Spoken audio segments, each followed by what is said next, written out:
Kita lanjutkan kembali nggih. Atau dilempar pertanyaan dulu.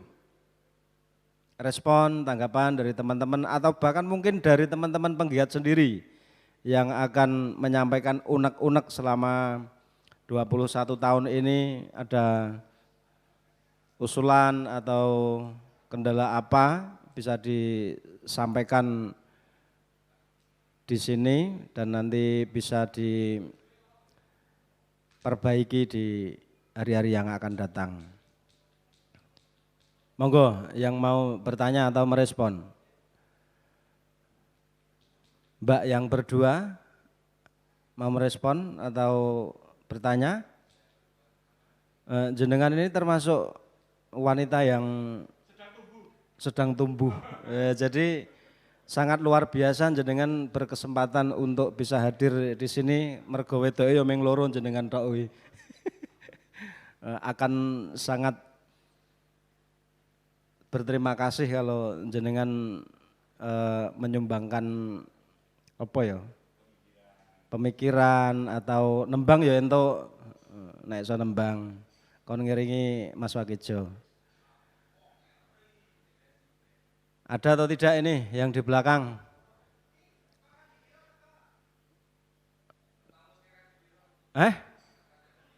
Ada tamu dari Kadipiro? Oh Mas Labib baru datang ini. Oh mungkin itu didaulat oleh Kadipiro untuk ngerawui milad Gambang Syafaat. Monggo Mas Labib, bisa juga berbagi pengalaman suasana Kadipiro. Kang Jion ngeten mawon dados nanti biar teman-teman yang di sana itu menyiapkan, tapi dipeksa kudu. Jadi sebelah kene siji, sebelah mburi siji, pokoknya kudu ono telu lah yang harus menyampaikan testimoni tentang 21 tahun Gambang Syafaat. Ya, saiki gen nyiapke kita ke Gus Hani. Ngoten nggih. Oke, sinambi nyiapke apa mau testimoni atau apalah kuwi jenenge kuwi bahasa akademis aku ora ngerti ya isone nukang kayu kuwi. Monggo kita ke Gus Hanik, kita simak bareng-bareng apa yang disampaikan beliau. Monggo Gus. Bismillahirrahmanirrahim. Assalamualaikum warahmatullahi wabarakatuh. Alhamdulillah wassalatu wassalamu ala Rasulillah Sayyidina Muhammadin ibn Abdillah sallallahu alaihi wasallam wa ala alihi wa sahbihi wa man nasarahu wa mawala ma ba'd. Pak Hartono yang saya muliakan, Mas Hajir, Mas Yon, sedulur-sedulur semuanya yang saya cintai dan yang saya muliakan. Ini mungkin pertama kalinya ma'iyah berbasis siang ya. Jadi orang ono ning dindi kecuali ngene GS iki. Wah, ampuh tenan. Yo bengi ya awan. Sip tenan. Sambil katanya Mas Hajir menunggu testimoni, keliru ya, testimoni.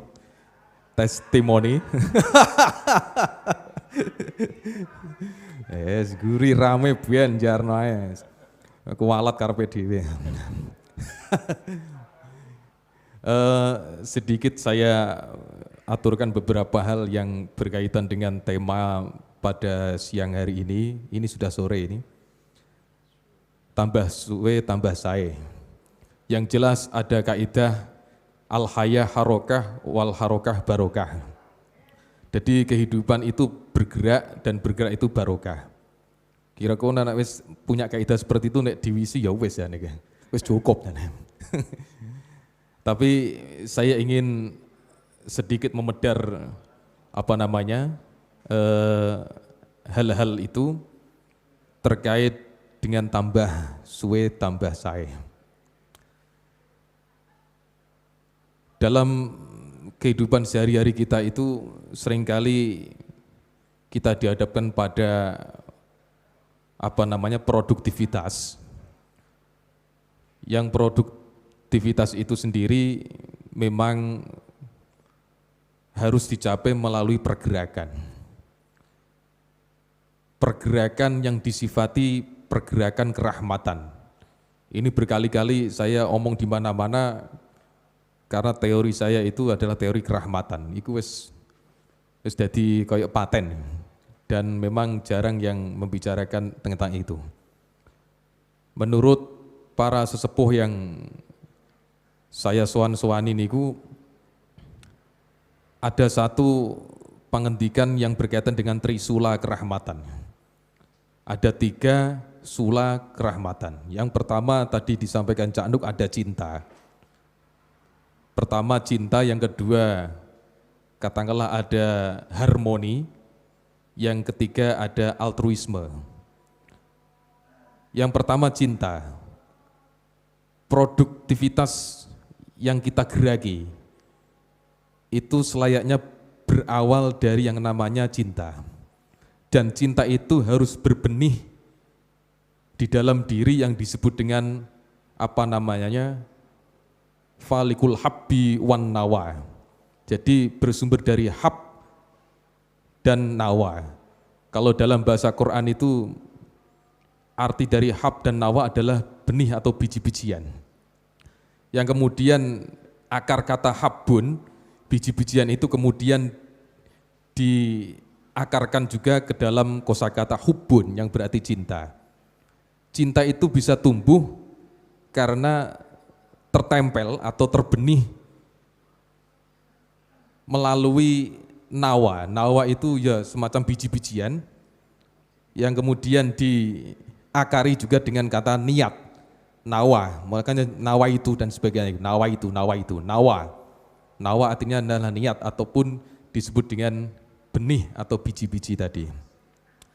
Nah, berkaitan dengan itu, ini yang kita sebut dengan yang namanya peradaban yang disebut dengan bahar kholqi. Bahar kholqi itu bagaimana ketika disimbolkan melalui Iqra bismi rabbikal ladzi khalaq, khalaqal insana min 'alaq, Iqra wa rabbukal akram, sak teruse sampai alamal insana ma lam ya'lam.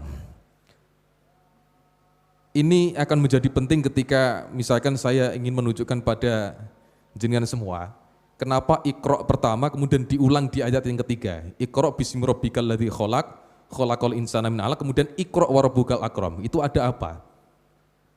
Ternyata kalau kita maknai secara eksplisit, Iqra bismi rabbikal ladzi khalaq, yang pertama adalah perintah dari Allah kepada kita itu untuk membaca. Membaca tetapi tidak disebut objeknya. Langsung bismi rabbikal ladzi khalaq. Atas nama atau dengan nama atau dengan realitas Tuhanmu yang menciptakan. Yang menciptakan apa? Khalaqal insana min 'alaq. Jadi yang menciptakan manusia dari alakun. Alakun nek cara bahasane ya, nek cara bahasa biologi zigot apa jenenge lah. Sesuatu yang menggantung di dalam rahim, katakanlah begitu. Kalau arti yang lain bisa jadi alaqotun. Alakun ya berarti yang ketergantungan, berarti harus bergantung satu sama lain. Kalau disifati sifat sosial itu. Kemudian ada yang ketiga, Iqra wa rabbukal akram. Nah, ini kan menjadi menarik. Kok kon maca meneh wa rabbukal akram? Dan Tuhanmu itu yang luweh mulya. Berarti kalau kita gunakan konsep yang dibawa oleh Nabi Khidir. Nabi Khidir itu punya Majma'al Bahrain. Berarti menggabungkan 2 lautan. Menggabungkan 2 segoro. Segoro pertama, Iqra yang pertama, segoro yang kedua adalah Iqra yang kedua. Jadi katakanlah bahar pertama, itu adalah bahar kholqi, Iqra bismi rabbikal ladzi khalaq, artinya samudra penciptaan, artinya kita betul-betul memahami cakrawala penciptaannya Allah itu tadi, yang kemudian untuk menggabungkan bahar yang kedua yaitu bahar akram. Bahar akram. Ternyata bahar kholqi dan bahar akram itu dihubungkan oleh yang namanya khalaqal insana min 'alaq. Jadi sumbernya yang gone insan yang diciptakan atau yang bersumber dari saling altruis atau saling harmoni, saling menciptakan keharmonisan, alakun, ketergantungan, saling butuh. Jadi nek kepengen balik nenggone cakrawala penciptaan, kudune bener-bener kembali ke jati diri insan.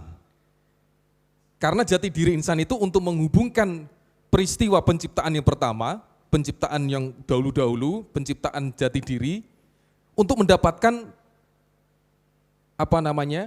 paran, yaitu paran yang mulia.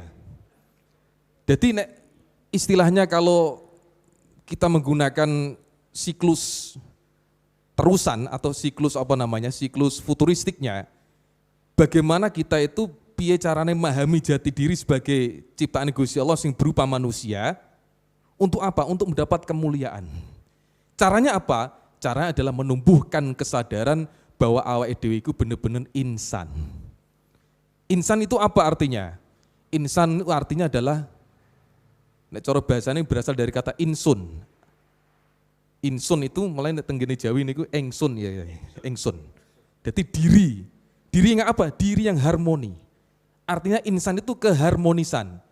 Ukhuwah insani adalah persaudaraan yang bersifat insaniah untuk menciptakan keharmonisan.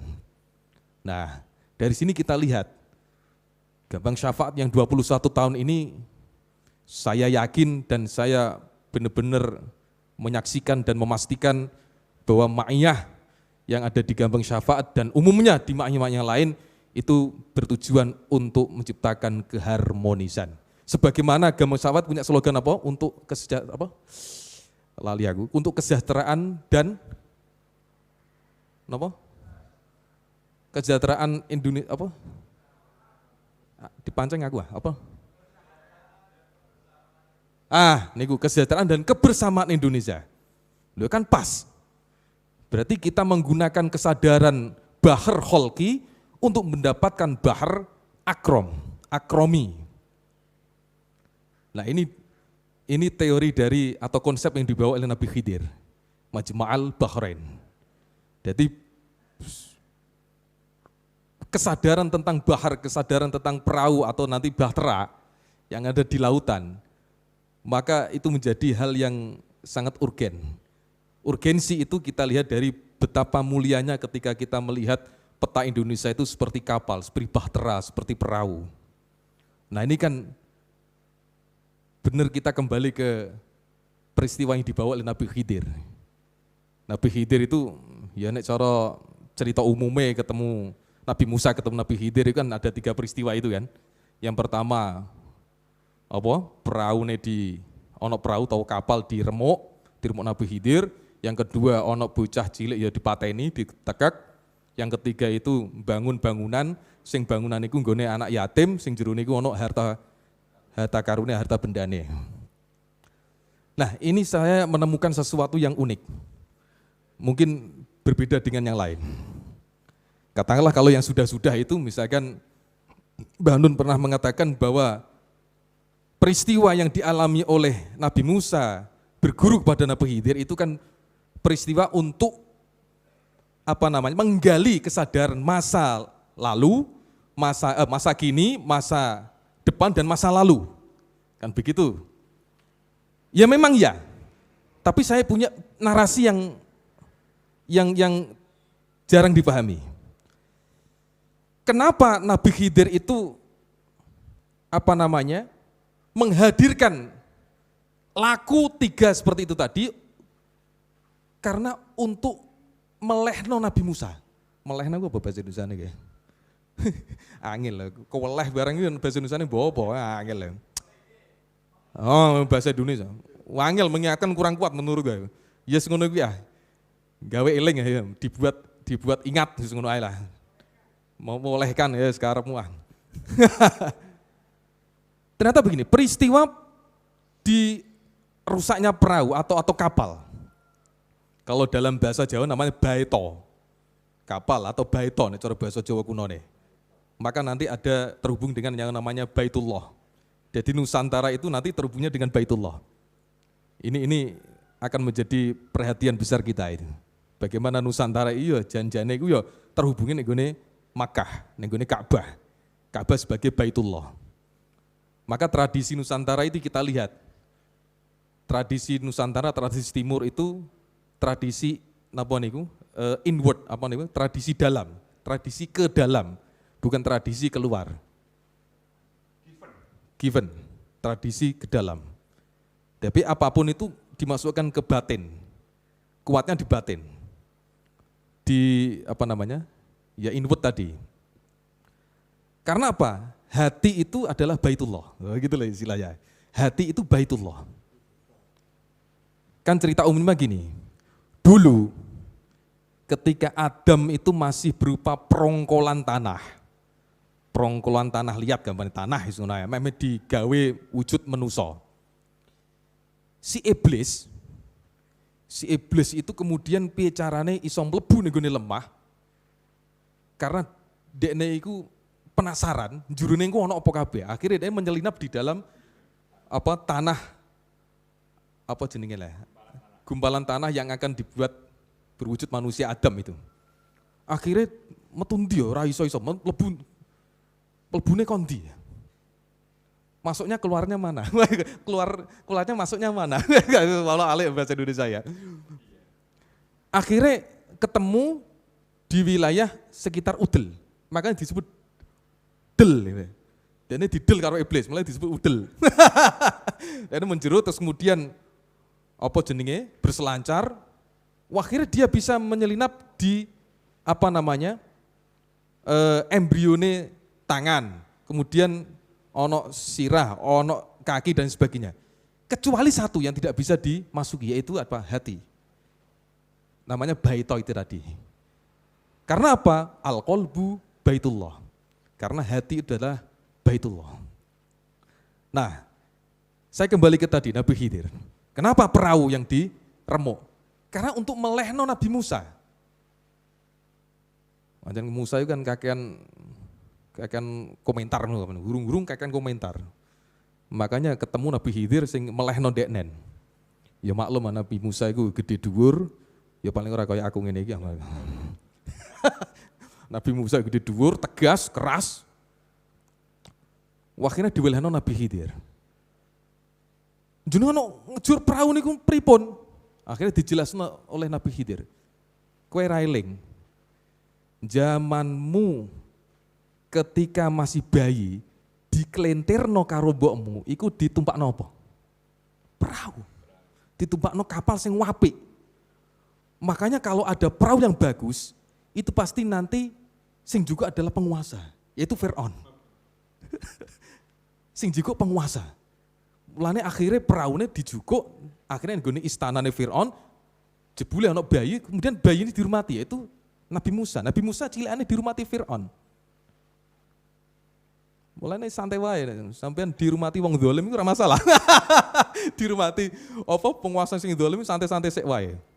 Walaupun akhirnya nanti ada terjadi resistensi Musa kan kepada Fir'aun. Iku cerita nek wis dewasa, tapi zamane cilikane sampai remaja. Sing ngrumati Musa iku ya Fir'aun. Dielingno bahwa perahu api itu ternyata masih diburu oleh penguasa. Makanya kapal-kapal yang tersedia di laut-laut itu kemudian di hadapan Nabi Musa, Nabi Khidir merusak kapal-kapal itu. Sehingga seolah-olah bocor, padahal jadi enggak bocor. Mung digawe elek ngono ae. Ning bahasane kan apa namanya? Di hiperbolis ya, gampangnya langsung dinteki kabeh, bocor kabeh. Padahal aslinya itu ya enggak bocor, mau digawe elek. Rumangsane wong-wong sing utusan penguasa kan oh wis bocor elek. Makanya tidak diambil-ambil. Neng iki gak ngomong terus Menteri Kelautan ya ora mau engko urusane liyane. Mulai soal perahu, soal laut itu diburu. Makanya Nabi Khidir itu identik dengan bahar. Identik dengan apa? Samudra atau laut. Karena konsepnya adalah konsep bahar. Ning ora bahar anu sing di penjara ya. Mulai rata-rata nyusewu ya, rata-rata nek kepengin ketemu Nabi Khidir iki ya rata-rata ning gone kali ngono, ning gone laut. Sampeyan mancing tiba-tiba ono Nabi Khidir, mbok njilmo mancing padha wae. Kan cerita iku kan masyhur ya. masyhur di beberapa tokoh ulama nek kepengen ketemu Nabi Khidir ayo tajak, misalnya Gusmi juga itu pernah mengantar satu santrinya itu, mengantar siapa itu kemudian dipetokno ning gone laut, ndekne kon mancing kon ngenteni. Terus ada orang tua lewat itu, kemudian sing santri gak ngeh, wis pokoke mancing. Terus akhirnya suwi banget.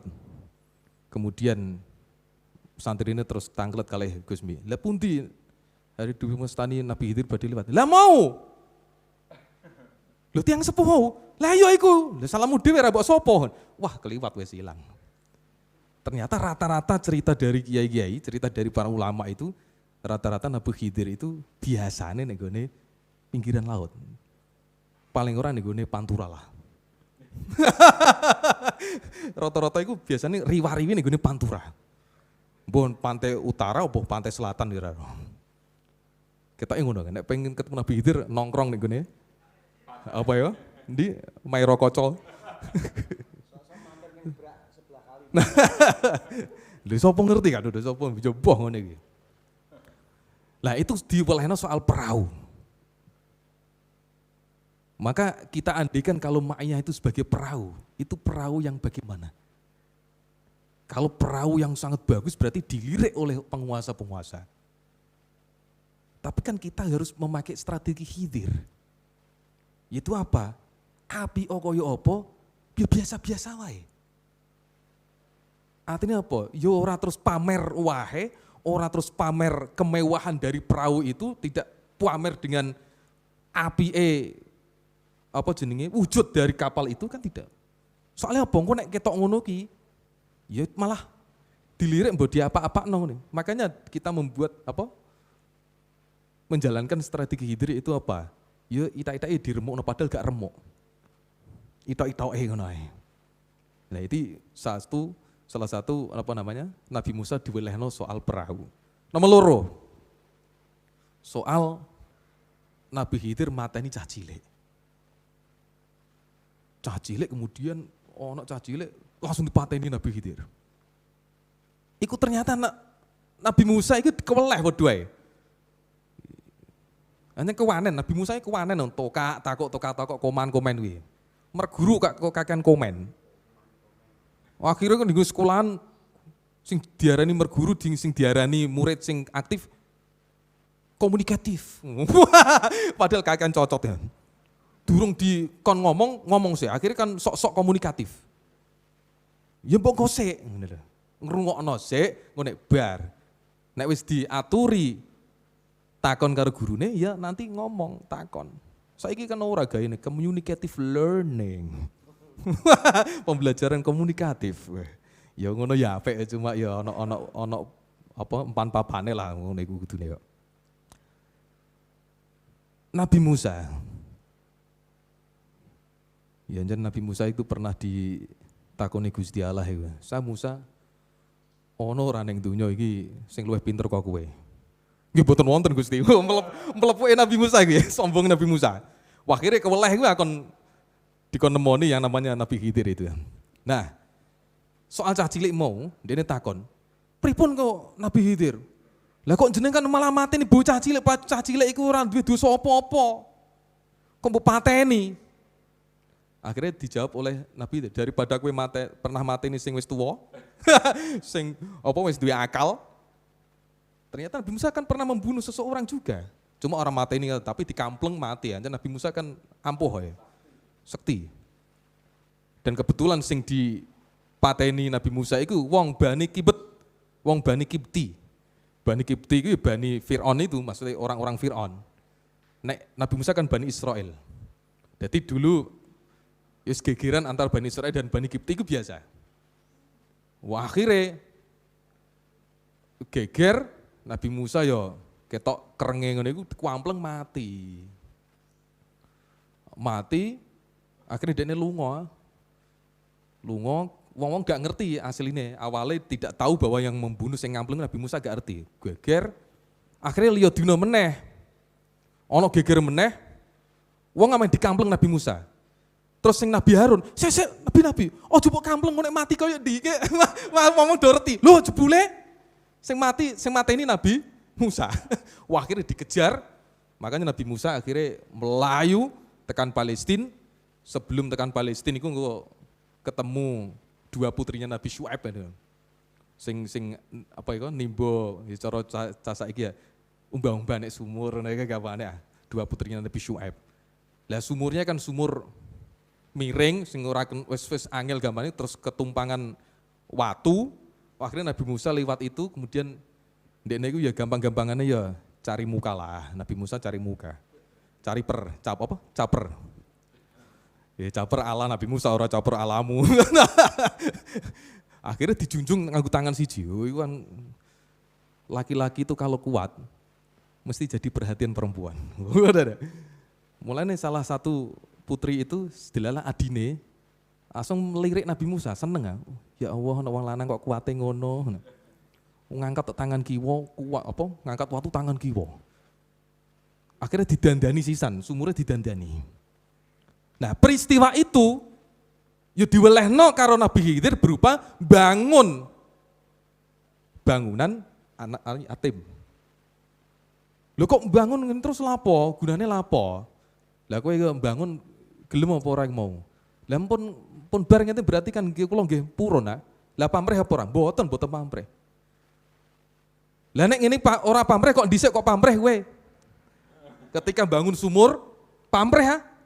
Wong dekne bareng minggat nek dalan tekan dalan ana sumur ben dekne caper ben entuk mangan gampangane lah. Didandani ben arep-arep karo Gusti Allah aku dadani ngene muga-muga aku diteri pangan. Dan dekne kan arep-arep. Berarti pamrih. Diwelehno Nabi Musa, diwelehno Nabi Khidir bangun bangunan anak yatim itu. Oh, iki kan carane melehno dengan laku. Nabi Khidir dengan lagu, ya ora kakek ngomong, merguru karo sekelas Nabi Khidir ngono iki. Apa meneh merguru karo cara dhisik ono para wali. Para wali nyontoni lakune. Ora kakek ngomong, ora kakek dalil kola ngene. Qala Allah Ta'ala. Qala Rasulullah, ya ora terus ngono.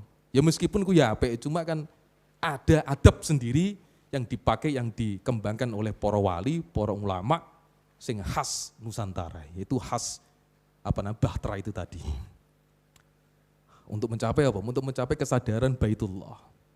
Nah itu 3 peristiwa yang dialami oleh Nabi Musa, diwelehno oleh Nabi Khidir. Ini mungkin jarang diceritakan, padahal di Quran ya ono ngono bareng. Cuma kan dalilnya ora patek populer wae. Ini ya Anten beruntung ketemu wong alim ini kan ya.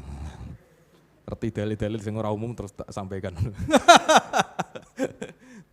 Nah, apa sih kaitannya dengan ma'iyah? Karena ma'iyah itu kalau di dalam gambar ini ada tulisan nun. Itu kan kesadaran batin. Nun itu kesadaran wadah. Kesadaran batin, kesadaran wadah ning jero awake dhewe. Katakanlah nun. Nun itu tadi yang saya ungkapkan di awal. Nun itu bimakna nawa, bimakna benih, bimakna biji. Biji yang harus ditanam. Falikul habbi wan nawa. Allah zat yang membelah biji-bijian sehingga tumbuh tanaman. Itu nun, nawa. Sehingga identik dengan niat. Nek niatnya tertoto berarti Allah akan membantu untuk menumbuhkan sesuatu yang berangkat dari niat. Itu nun. Kalau ditulis hurufnya nun ngono iku tok. Tapi kalau dibaca tulisan itu dibaca, maka tertulis nun wawu nun. Kan gitu, nun. Di situ ada wawunya.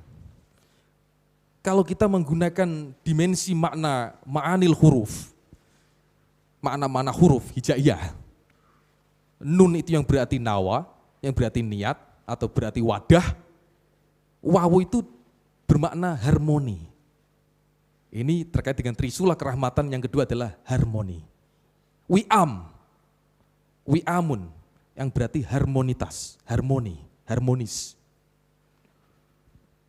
Wadah utawa niat untuk digerakkan untuk menumbuhkan keharmonisan itu nanti terwadai lagi.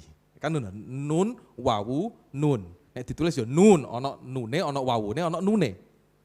Jadi konggone niat digerakkan untuk apa mau? Keharmonisan, dan keharmonisan nanti akan terwadai kembali. Nah, ini kan menarik. Kalau dilihat dari segi ma'anil huruf, makna-makna huruf hijaiyah. Nun, wawu, nun. Mulai putra kula niku pertama jenenge Nun. Nazar Nun Nagam. Tak wae nun nek tengah-tengah iki. Ya jane ya mbah mung sekilas ngono. Ya nek wong alim langsung kasyaf ya. Beda nek karo kowe-kowe. Ya ora ngono jancen direncana kabane wis ditelaah mateng. Itu tadi niat yang digerakkan untuk menuju keharmonisan, jadi bergerak untuk apa? Untuk keharmonisan. Bukan untuk yang lain, orang untuk berpecah belah, tidak untuk perselisihan, tidak untuk perkelahian, tidak untuk persaingan, tapi untuk keharmonisan. Karena apa? Kembali ke unsur penciptaan diri, yaitu apa? Al-insan. Insanul bimakna harmoni. Jadi awake dhewe iki hidup diciptakan oleh Allah Subhanahu wa taala itu untuk bergerak menciptakan keharmonisan, karena diri kita itu diri yang harmoni. Apa tuh ono lemah, ono aire, ono udarane, ono apine. Dadi siji kok ya harmoni. Ada batunya. Bagaimana Allah itu menciptakan hal sing rumit berupa wujud manusia itu loh. Ya nang ya orang terus ngomong Gusti Allah kok rumit menciptakan, ya enggak, artinya mau kuwasa. Tapi kalau kita lihat realitas penciptaannya kan rumit ya. Wono lemahe, wono udarane, wono wah semacam-macam, kelompok dadi siji. Ning gone wujud awake dhewe ngene iki, harmoni. Yang membuat tidak harmoni siapa? Awake dhewe.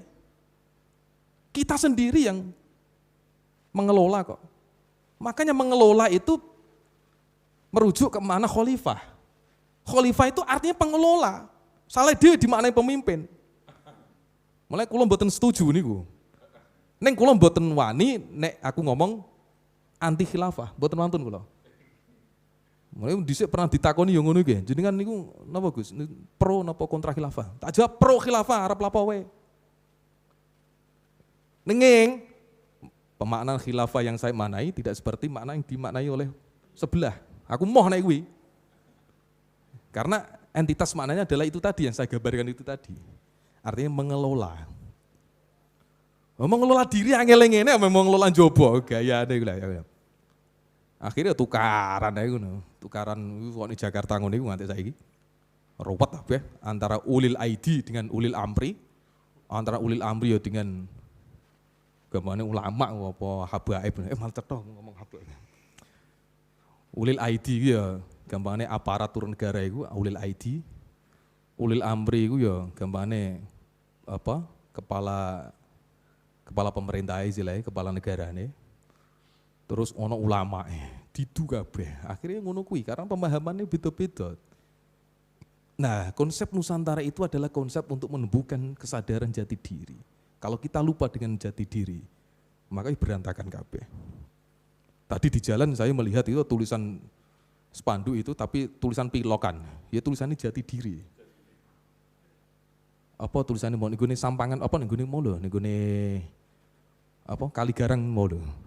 Abang Ijo kan wakeh tulisan pilokan nggone apa spanduk putih-putih iku ana tulisan kembali ke jati diri. Wah apik. Makanya Semarang ono gor jati diri. Oh iki pas sih. Oh iki pasti kabeh. Aten ngalim ngene iki. Itu tadi sudah tergambarkan semua. Jadi pertama trisula kerahmatan itu adalah piye carane kesadaran awake dhewe harus menanamkan cinta. Jadi sula cinta. Cara apa trisulane Nabi Musa kan ada ya, trisula. Kalau apa namanya? Apa jenenge ya? Cara pewayangan atau apa itu cerita-cerita para pendahulu yang trisula itu apa namanya? Kayak tombak apa wae trisula. Jadi memang di situ kudune ada cinta, ada hubun, ada nawa, kemudian ada insan, ada yang namanya altruis. Jadi apa ya? Ya altruis itu perhatian lah, gampangnya perhatian kepada sesama. Alakun itu tadi. Nah, ini wis apik iki. Kalau kita menggunakan benar-benar strategi Nabi Khidir, itu peradaban Nabi Khidir kan peradaban kedaulatan istilahnya, peradaban hijau. Berasal dari kata akhdor, akhdor itu maknanya hijau. Mulai gerakan hijau, gerakan penghijauan. Konservasi. Maka belakangan ini kita kan pernah banyak mendengar gerakan apa? Penghijauan, gerakan konservasi alam. Tapi ngene-ngene iku tok, gerakan penghijauan, gerakan hijau. Yang ya ora hijau-hijau partai ya ora ngono. Ngono diarani hijau kudu dipartekan hijau semua, enggak. Tapi artinya adalah benar-benar itu tadi, balik ning gone jati diri, kedaulatan jati diri biaya bacaan. Nah, itu tadi stadion itu. Ini benar, nun itu tadi, yang berarti wadah, niat, untuk apa? Untuk menciptakan, bergerak untuk menciptakan keharmonisan, akhirnya harmoni itu terwadai lagi. Terwadai, lahirlah yang namanya kerahmatan. Berikutnya pengertian. Kalau tadi disebutkan ada tanaman, nun itu juga berarti nabat. Nabat itu tanaman. Nun itu. Kalau kita lihat dari dimensi ma'anil huruf, yang pertama nawa, yang kedua nabat. Podo-podo maknanya benih, akhirnya jadi nabat. Nabat itu adalah tanaman yang muncul. Nabati, ya betul. Konsep nabat ini bagaimana?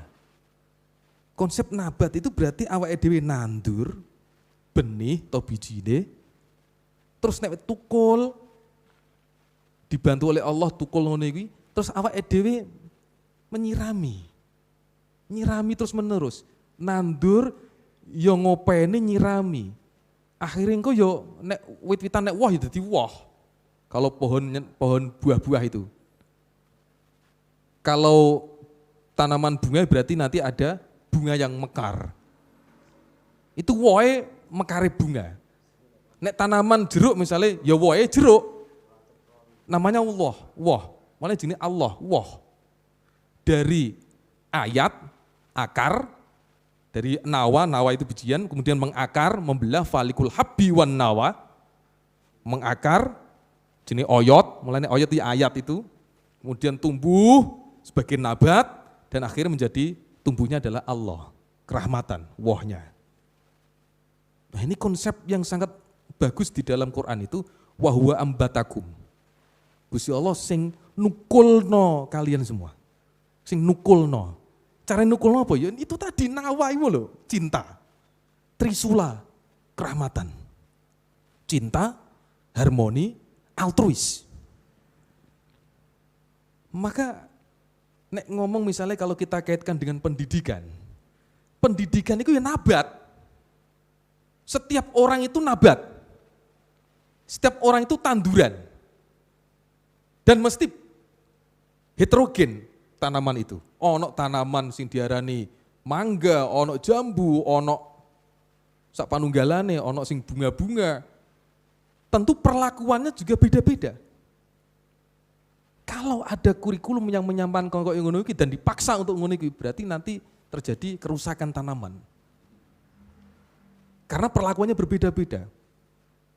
Ibarat hewan iki ono iwak, ono kethek, ono jerapah, ono boyo, tapi kurikulumnya dikon manjat. Tentu iwak ya ora iso. Karena perlakuannya beda-beda.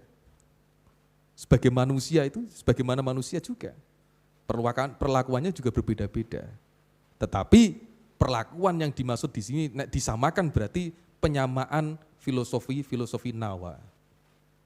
Tinggal nanti cara menyemai, cara ngopeni ini sampai woi. Lah semoga Gambang Syafaat ini tetap teropeni seperti tanaman yang kemudian tanaman itu apa jenenge ono iki mau kali ini barang iku. Ibarat ini kalau wis berbuah hasil cinta, terus apa harmoni, terus kemudian altruis, ibarat tajri min tahtihal anhar, bahwa surga itu di bawahnya ada bengawan-bengawan atau kali-kali yang mengalir. Ora usah adoh-adoh bayangno swarga, awake dhewe iki semanggon ning swarga. Lah cara untuk menggapai swarga salah satunya adalah pergerakan kita di ma'iyah itu. Ma'iyah adalah ma'un artinya ma'iyah yang bersifat atau bernisbat kebersamaan, bersifat keharmonisan. Maka nek cara basa rada ekstrem ya kita bergerak di ma'iyah ini ya sedang mengupayakan diri untuk bertorekoh ma'iyah. Neng ora torekoh sing dilembagakan, bukan torekoh yang diinstitusionalkan, tapi pergerakan yang awake dhewe niku jenenge torekoh. Mau bergerak seperti apa tapi lewat jalur ma'iyah yang disebut dengan jalur kebersamaan, jalur keharmonisan. Makaten wal afu minkum, wassalamualaikum warahmatullahi wabarakatuh. Baik, terima kasih Gus Sanik. Ini nanti kita sepakati untuk dipungkasi jam 4 lebih sedikit ya, maksimal setengah 5. Selanjutnya saya mohon dengan sangat untuk Mas Rozak dari Pemalang dan Mas Labib ini selaku penghubung antara Jogja dan Semarang bisa maju ke depan. Saya minta 3 orang, 1 Mas Rozak, 2 Mas Labib, 3 perwakilan di antara 4 putri ini. Ada salah satu yang untuk maju ke depan. Oh, belakang ada putri. Nah, ora ketok. Jadi monggo Mas Rozak, Mas Labib. Lho iki kuwasa iki nyekel mik kuwasa merintah. Manut pokoknya. Manut gitu loh. Monggo salah satu dari mbak-mbak ini ada salah satu yang mewakili. Ini saya tidak minta jenengan untuk tanya atau merespon. Saya cuma meminta untuk jenengan apa bahasanya Kang Jir tadi, testimoni ya. Motivasinya apa hadir ke Gambang Syafaat sing koyok Mas Rozak iki ado-ado saka Pemalang Batang royo-royo tekan kene gek yo modal bensin gawake oleh-oleh entuke apa? Nggo sambel pisan. Nah, dapatnya apa di forum Gambang Syafaat ini, di ruang Gambang Syafaat? Nah, saya mohon untuk testimoni nanti ya. Ini Mas Rozak ini dari Batang, beliau ini sangat istiqomah menghadiri Gambang Syafaat dan istiqomah juga membawakan oleh-oleh. Terus yang kedua ini Mas Labib. Mas Labib ini penggiat Gambang Syafaat yang dimagangkan oleh Mas Roni Glembo di Katipiro.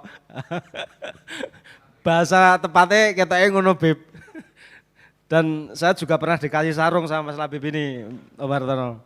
Awal-awal dia di Gambang Syafaat. Nanti bisa berbagi pengalaman atau testimoninya Mas Labib. Dulu ikut ngombiongi menjadi penggiat Gambang Syafaat, tiba-tiba terus di Katipiro ini silahkan nanti bebas saja. Mbak, 1 orang, siapa? Monggo. Namanya Mbak Istiqomah. Monggo ke sini. Nah, ke sini. Kita nek cewek iki dikei waktu sing pertama. Ya. Monggo. Monggo Mas Rozak, ini dikasih mbaknya dulu.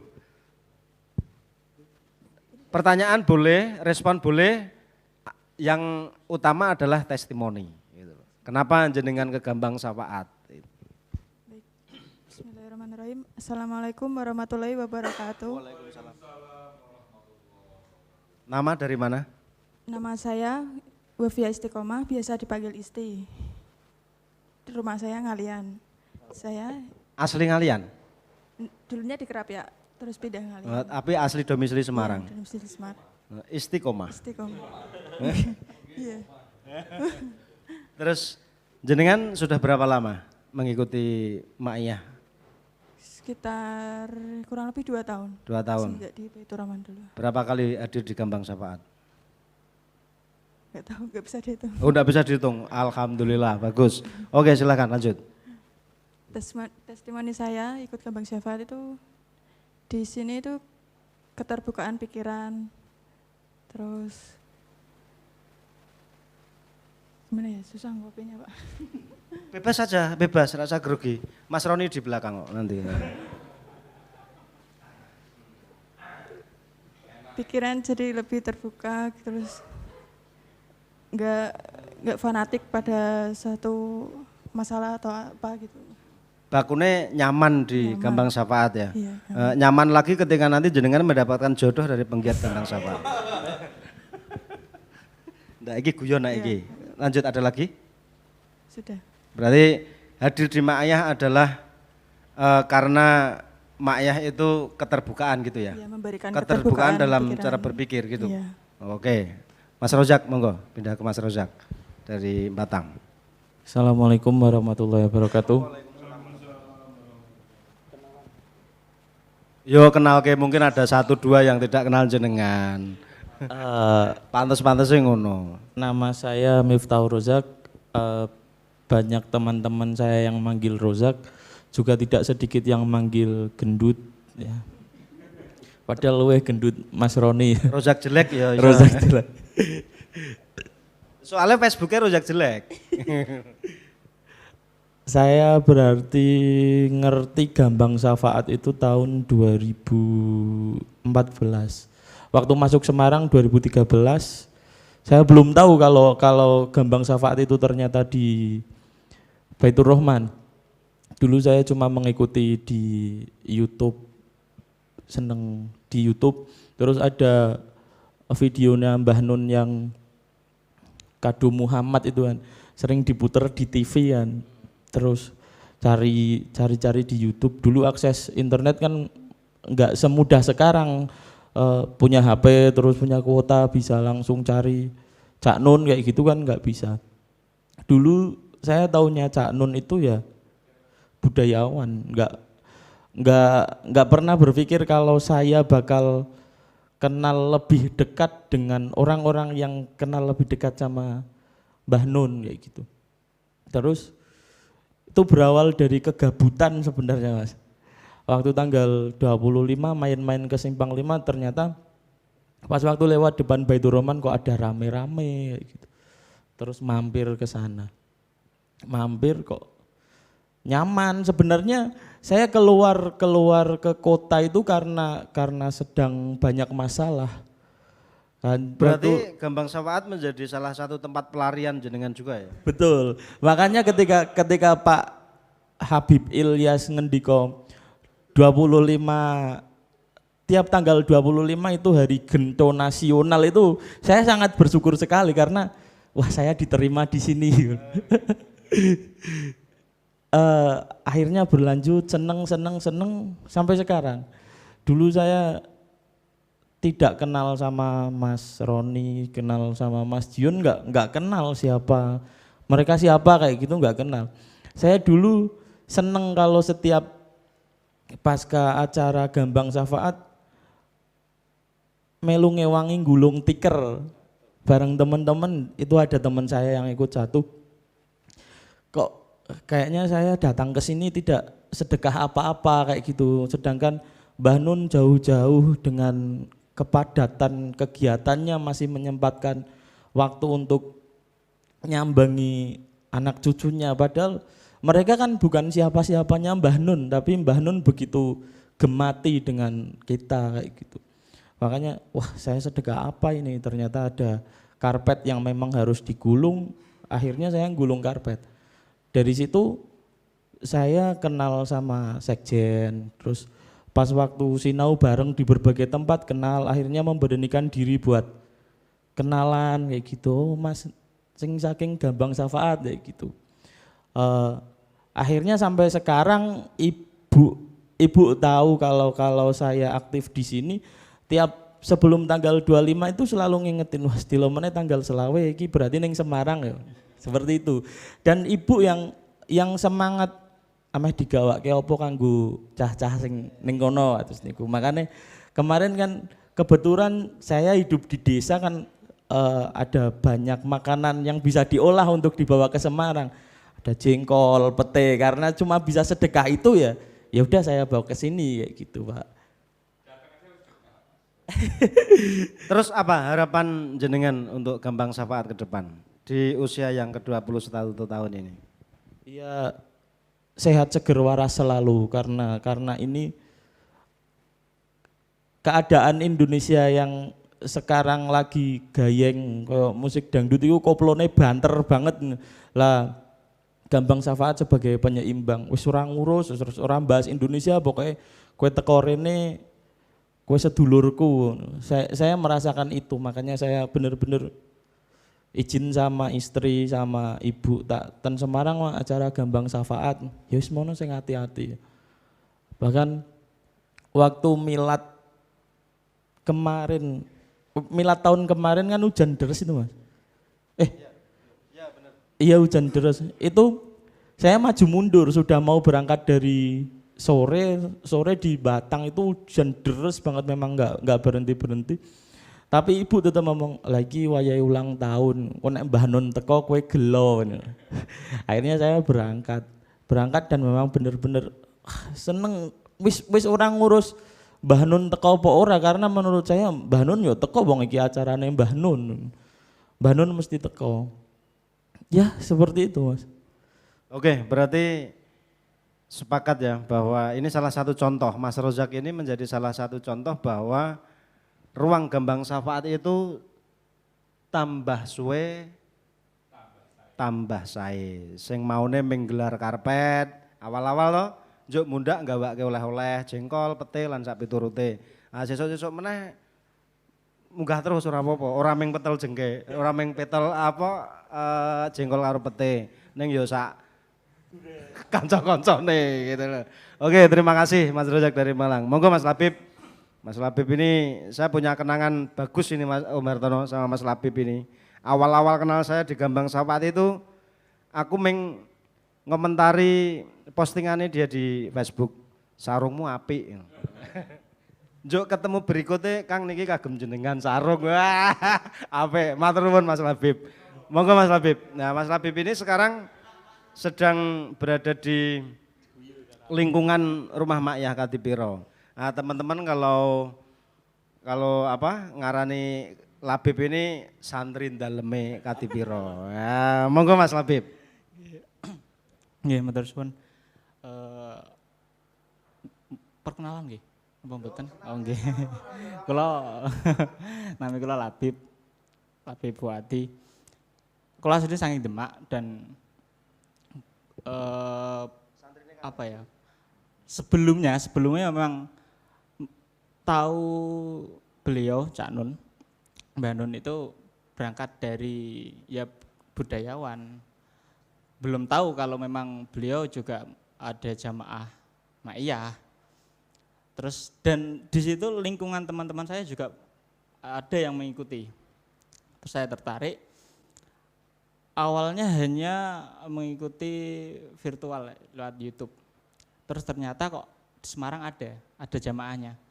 Saya datang dan di situ selama beberapa pertemuan belum sempat bertemu dengan Mbah Nun. Tapi ya berangkat terus saja gitu. Dari situ dan kebetulan kenapa saya bisa sampai masuk di ikut bantu-bantu penggiat di Gambang Syafaat, karena di situ kebetulan saya punya kamera dan saya sendiri ingin mengabadikan momen yang ada di situ, dan akhirnya bisa membantu teman-teman penggiat untuk mendokumentasikan setiap momen GS. Setelah itu ada Kalijagan Demak dan saya juga ikut bantu-bantu di sana melalui Kang Hajir, soalnya Kang Hajir salah satu yang baru Kalijagan kalih GS kan ngeten. Kalau ditarik temuriku juga. Terus setelah itu kalau tembak ketika GS ulang tahun itu saya sendiri sangat merasa bersyukur banget, bersyukur saged berada di lingkungan Ma'iyah yang pada akhirnya adalah kula kok punya kesempatan iso urip di lingkungan Kadipiro ngeten. Sebenarnya itu nggih sekjen mboten terus masyarakat kula teng Kadipiro mboten sebenarnya. Ora iki memeng Gojek. Janjane aku arep takon juga, apa yang memotivasi jenengan untuk hijrah dari Gambang Syafaat ke Kadipiro gitu. Itu gini, Rian pas masih di penggiat Gambang Syafaat di Kalijagan itu kan sering diajak atau sering ikut ngawal Mbah Nun ketika sinau bareng di misalnya di Kudus, di Jepara, di Pati ngoten. Sering di Salatiga, sering derek sekjen. Terus kalau merasakan Mbah Nun itu ketika di panggung antara di panggung dan ketika ngobrol biasa dengan penggiat itu kok berbeda gitu loh. Kalau merasa tertarik pengen lebih mengetahui kalih Mbah Nun ngoten. Terus kalau mboten ngertos kenapa terlintas pengen coba apa ya berada di lingkungan Kadipiro. Akhirnya di kesana itu memang nekat dan memang benar-benar cuma pengen hidup di Kadipiro aja gitu ngoten. Mboten enten pikiran ajeng kerja ngoten mboten. Akhirnya adanya pemikiran seperti itu dilalah itu di Kadipiro kan ada warung sini kopi. Itu membuka rekrutmen. Terus sekalian aja ikut di situ. Karena akhirnya tidurnya juga di Kadipiro situ. Akhirnya kenal dengan orang-orang siapa-siapa saja yang berada di balik layarnya, di balik layar Simbah lah. Ya orang-orang manajemennya. Rono mrene iki mau didaulat karo Kadipiro apa ora? Mboten. Atas inisiatifmu sendiri karena kamu lahir dari Gambang Syafaat. Ya, sebenarnya kan soalnya sebelumnya sudah di Demak beberapa hari gitu. Terus nak mboten rene kan mangke kula kualat ngoten lho. Soalnya kalau jan memang mungkin mboten andekan kula mboten di Gambang Syafaat, kula nggih mboten bakal bisa berada di lingkungan Kadipiro juga. Kula merasa seperti itu sih ngaten. Nggih, matur suwun. Oke, terima kasih tepuk tangan untuk teman-teman kita ketika ini. Pitakonku siji meneh. Mulai kapan jenengan nggo kacamata? Baik, terima kasih. Ini sudah mau jam 4 lebih. Ini nanti mungkin terakhir ke beliau Gus Anik untuk apa istilahnya memuncaki acara ini maksimal nanti sampai jam 4:30 ya. Mbuh iki mau wong telu ngomong apa kok aku ya selali Gus. Mangke jenengan sing kemutan, jenengan rangkum. Intine nyuwun apa ya, pangestu berkah panjenengan yang senantiasa berkenan menemani teman-teman penggiat Gambang Syafaat di setiap bulannya. Untuk kedepannya harapannya seperti apa, monggo kersa panjenengan kula aturaken. Mun kula ajak sholawatan wae lah. Moga-moga ben gayeng. Iki Gus Anik ngajak sholawatan, tak jaluk sing mburi do ning ngarep kabeh. Yuk sholawatan bareng-bareng, Bib terbangnya dicekel. Mas Hak, yuk sholawatan bareng-bareng, moga berkah. Kanjeng Nabi kersa ngrawuhi awake dhewe, majelis awake dhewe sehingga berkah untuk kita semua. Hasbunallah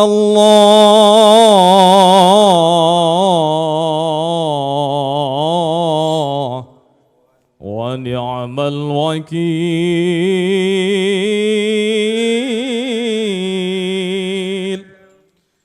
Hasbunallah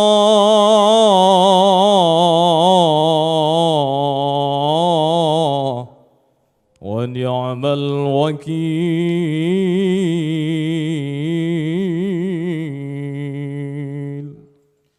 Ni'mal maula, ni'mal maula, ni'mal maula wa ni'man nasir.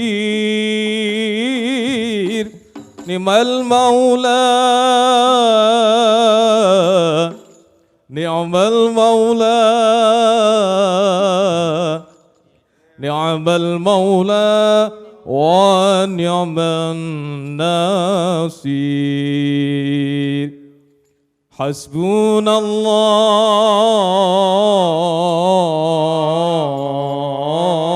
wa ni'mal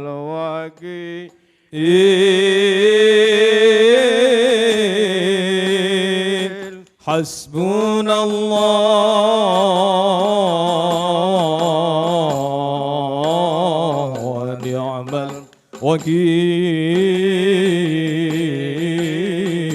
الوكيل نعم المولى نعم المولى نعم المولى ونعم الناصر نعم المولى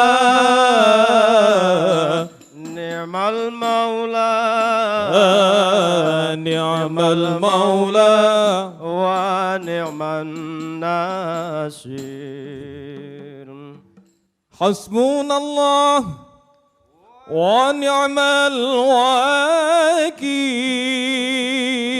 الوكيل نعم المولى ونعم الناصر حسبنا الله ونعم الوكيل نعم المولى ونعم الناصر حسبنا الله ونعم الوكيل حسبنا الله ونعم الوكيل نعم المولى نعم المولى نعم المولى ونعم الناصر نعم المولى نعم المولى نعم المولى ونعم الناصر حسبنا Sarang-sarang, Bu. الله ونعم الوكيل حسبنا الله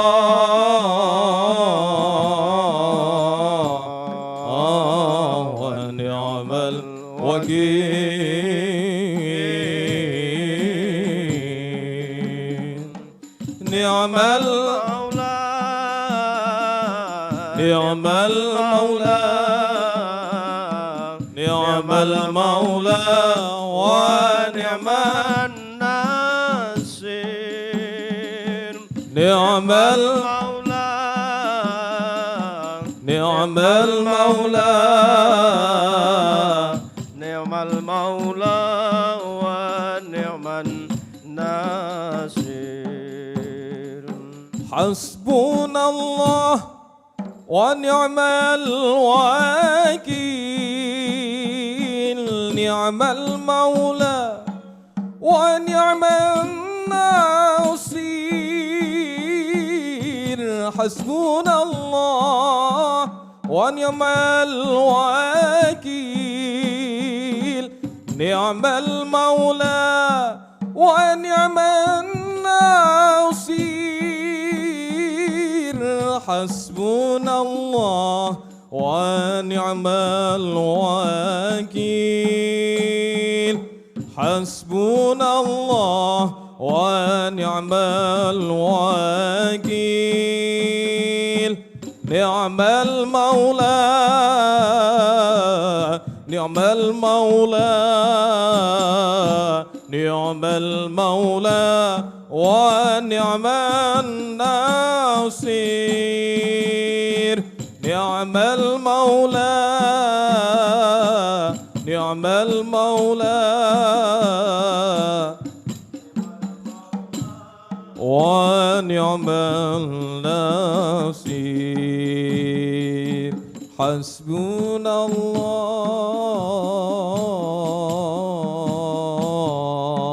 الله ونعم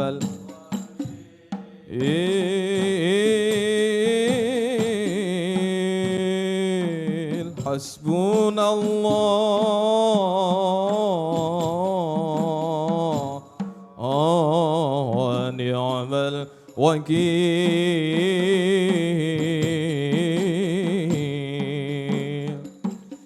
نعم المولى نعم المولى نعم المولى ونعم النصير نعم المولى نعم المولى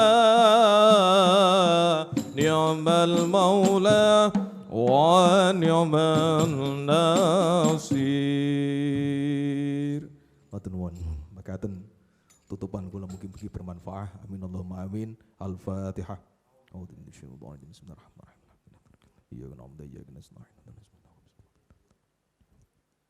Kita berdoa semuanya semoga agama syafaat tetap istiqomah, membawa kesadaran untuk menuju ke jati diri kita masing-masing, menuju jati diri sebagai manusia, sebagai hamba Allah yang ta'ah dan istiqomah. Amin Allahumma amin. Untuk kesejahteraan dan kebersamaan Indonesia tadi. Walafumikum dari kami bersyukur.